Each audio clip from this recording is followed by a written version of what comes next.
now. Around 10 p.m., 7th District officers responded to an armed robbery in progress at the Dollar General, located at 10,600 Chef Menteur Highway. The officers arrived within 2 minutes of being dispatched. Upon arrival, the officers encountered two armed gunmen who were seen exiting from the back of the building.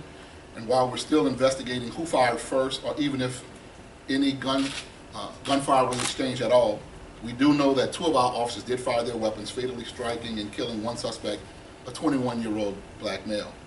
The other gunman continued into the wooded area behind the business and was able to make good of his escape. Our detectives recovered one semi-automatic weapon in the grass area near where the deceased collapsed. Our detectives also recovered casings in the back of the building that are similar to those issued by our NOPD officers. Shortly thereafter, our SWAT team and K-9 units arrived on the scene, as we believe the third suspect was still inside of the store. During the course of the investigation, our officers discovered a suspect hiding in a vehicle in the parking lot right next to the business. That suspect, later identified as 23-year-old Spencer Banks, was arrested without incident by the SWAT team. Detectives also located a bag with over $2,000 in stolen cash inside. During the course of the investigation, Banks confessed to his involvement in the incident, and the detectives learned that his brother, the 23-year-old Halbert Adams, is the second gunman in this incident. Adams turned himself into the NOPD 7th District this very morning. Both Banks and Adams will be charged with armed robbery. After using a number of various investigative techniques, including surveillance robots, negotiators, officers on foot, we were able to determine that there were no additional suspects inside of the building at the conclusion of the search. Our detectives worked tirelessly throughout the night and into the morning hours to review surveillance video in the area, as well as body-worn camera footage from the officers. I can confirm that the responding officers were wearing their body-worn cameras and they were turned on. I personally watched video this morning. Our PIB force investigation team is the lead on the officer-involved shooting, and it remains open and ongoing at this time. We are also investigating to determine whether this trio is responsible for any other armed robberies in the 7th District and across the city. I was on the scene all night. I'm thankful and grateful and proud of the supervisors and the officers who responded to this very dangerous situation. They acted very courageously, very bravely, and they responded to the situation exactly how they were trained to respond: quickly, efficiently, effectively, with public safety at the forefront. Our officers involved played a role in making sure that the scene was secured, that no police officers or any other bystanders were injured in this incident. And I should also note that a member from the Independent Police Monitor's Office, the Consent Decree Monitor's Office, and the District Attorney's Office were on scene to monitor our police response in this incident. And once again, I want to commend Commander Dupree in the 7th District for doing a remarkable job getting there very quickly, taking command and control of the scene. Our SWAT team, our investigators, our negotiators, everybody did a remarkable job bringing this to a successful conclusion. No police officers were injured, and we have two other suspects in custody at this time. This time, I'll turn it over to Mayor Landrieu. Thank you, Chief. I want to begin by thanking the New Orleans Police Department and all the men and women that responded so quickly. They moved to the ball really quickly last night. There were over 100 police officers that were on the scene.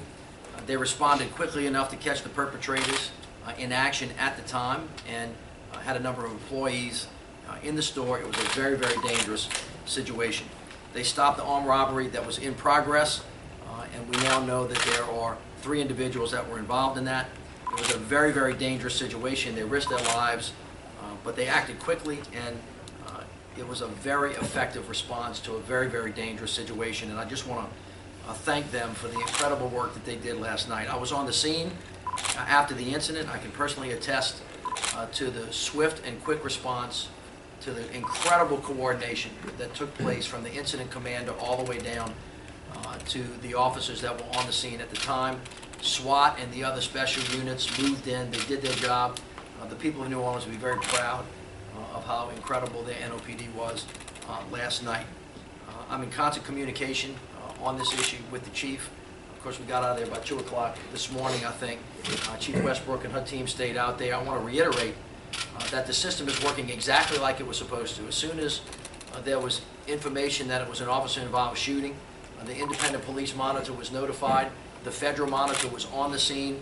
PIB was on the scene. and there were two concurrent things going on at one time: protecting public safety and, of course, making sure that we protected and served the citizens the way that we are supposed to. So all of the work that we have done in the last couple of years is beginning to pay off, because the execution of police action last night, the way they handled themselves, the way the investigation was done, was exactly the way it was designed in the New Orleans police way. Unfortunately, the officers were forced to fire their weapons. The matter is still under investigation, but the officers followed protocol. As the chief said, they were wearing body-worn cameras, and they had them turned on. I also had an opportunity to look at the footage.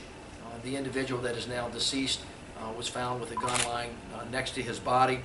It was a very, very difficult situation, but sadly, notwithstanding how dangerous of a condition they created, this is another young man who lost his life when really, had he made different choices, it would have been different. As a city and as a community, we have to do a better job of helping these young guys turn away from the bad decisions that they make. That is what NOLA for Life is all about. We're making great headway with that, but obviously we have a long way to go. We continue to make the case in this city that every life matters, and having an economic opportunity strategy, making sure that we have good police presence, making sure that consequences to bad actions are all part of rising to the challenge of the difficulties that we see coursing themselves throughout the cities in America. But at the end of the day, let me remind those who choose wrongly to wreak havoc on our city. The violence in America and the violence in the city of New Orleans has to stop.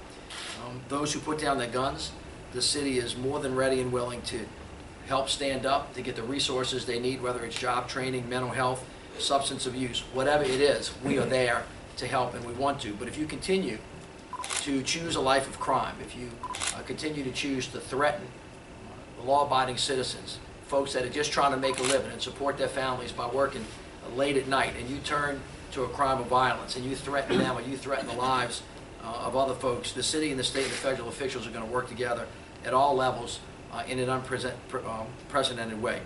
We're going to find you, we're going to prosecute you, and we're going to hold you accountable. I do want to say at the end of this, my notes, that I am very thankful to the mother of one of these young men who turned her son in. This is a great example of a parent basically understanding what is necessary to keep her child out of harm's way. We were looking for the third individual, but this morning he was brought in by his mother.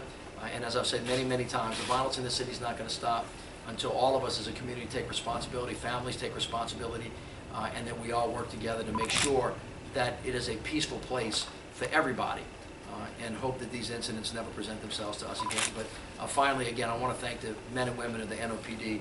They acquitted themselves really well last night, and the public would be proud of the work that they did, notwithstanding that it was a very, very difficult circumstances and that there were tragic consequences. Thank you. On top